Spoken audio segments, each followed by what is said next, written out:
Japan के बारे में बहुत सी इंटरेस्टिंग बातें आपने सुनी होंगी कि जैसे जापान की कोई भी ट्रेन ऑन एन एवरेज पूरे साल में सिर्फ 6.5 सेकंड लेट होती है। इसूजू, निसान, टोयोटा, सुजुकी, सोनी ये बड़ी कंपनियों का घर भी जापान है। जापान वर्ल्ड की मोस्ट हाईली डेवलप्ड कंट्रीज में से एक है। इंफ्रास्ट्रक्चर और टेक्नोलॉजी में भी कोई मुकाबला नहीं। पर क्या हम यह जानते हैं कि 1945 में 2 परमाणु बम के हमले झेलने के बाद जब जापान को आर्मी बिल्ड करने से भी रोक दिया गया, इंफ्रास्ट्रक्चर तबाह हो गया और ऊंची इमारतें कुछ ही सेकंडों में धूल में मिल गई। जापान के कुछ लोगों का यह कहना है उन्होंने एटम बम का नाम भी नहीं सुना था। उन्हें ऐसा लगा कि मानो सूरज फट गया। इतनी तबाही के बाद भी इस हमले के 20 साल के अंदर जापान ने अपने देश में ओलंपिक गेम कराने की घोषणा कर दी और ओलंपिक गेम्स के 9 दिन पहले जापान ने बुलेट ट्रेन बनाकर खड़ी कर दी और जापान विश्व की पहली नॉन वाइट कंट्री बनी जिसने ओलंपिक गेम को लीड करा।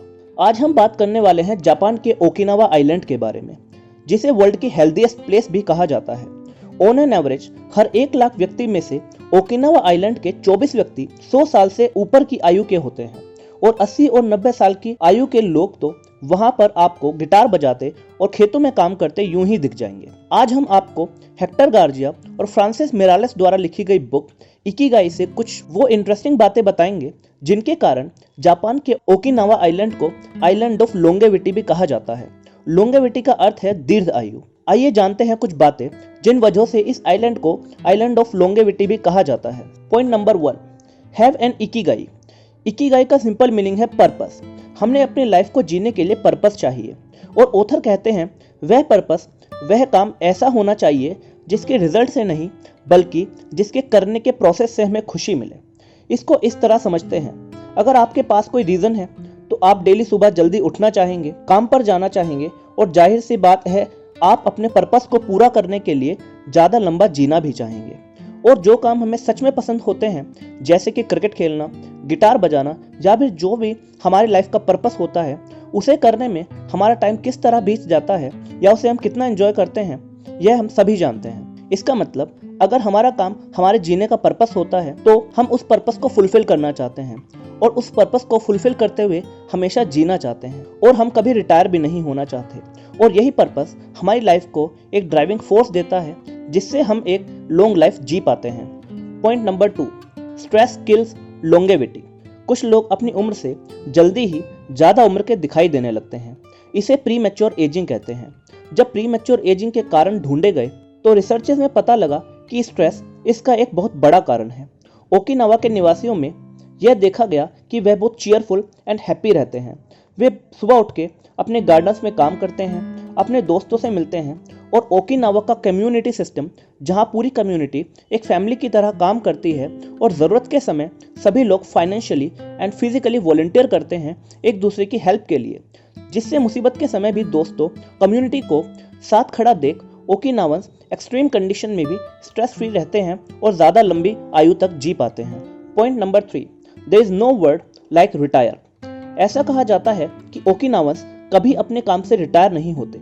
एक्चुअली क्या होता है, हमारा मन होता है फोटोग्राफी करने का पर हम टीचिंग कर रहे होते हैं। हमारा मन होता है राइटर बनने का पर हम एक आईटी कंपनी में जॉब कर रहे होते हैं और अपने पैशन को उस समय के लिए पोस्टपोन कर देते हैं जब हम रिटायर हो जाएंगे या अपनी लाइफ से फ्री होंगे और अपने पैशन को परस्यू करेंगे। हमारा काम हमारी इकिगाई होना चाहिए, हमारी खुशी का रीजन। अगर ऐसा होगा तब अगर हम खुश रहना चाहते हैं तो हमें काम करना ही पड़ेगा और यह तो हम सभी जानते हैं, हम हमेशा खुश रहना चाहते हैं। इसका मतलब हम कभी रिटायर नहीं होंगे और हमारी बॉडी और माइंड दोनों लंबे समय तक एक्टिवली काम करेंगे जिससे हम ज़्यादा एक्टिव और फिट रहेंगे और एक लॉन्ग लाइफ जी पाएंगे।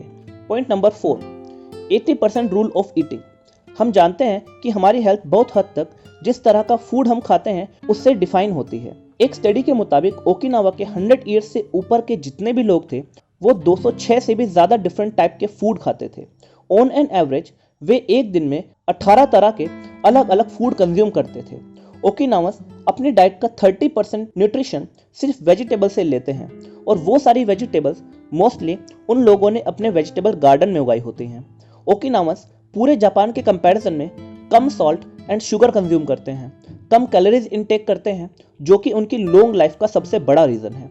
ईटिंग का 80% रूल कहता है कि आप सिर्फ उतना खाना खाएं जिसमें आपका पेट सिर्फ 80% तक भरें। जब आपको लगे कि आप थोड़ा और खा सकते हैं, तब आप खाना छोड़ दें। इस चीज को इंश्योर करने के लिए जापान में फूड कभी भी appetizer, main course and dessert इस तरह अलग अलग सर्व नहीं किया जाता, बल्कि सारा फूड एक साथ बहुत छोटी प्लेट्स में दिया जाता है और खाना फिनिश करने के बाद भी आपको थोड़ी भूख बाकी रह जाती है और 80% रूल खुद ही फॉलो हो जाता है।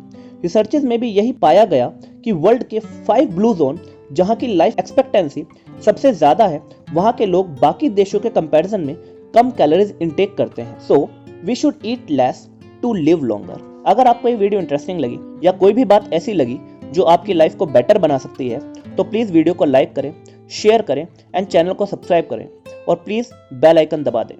धन्यवाद।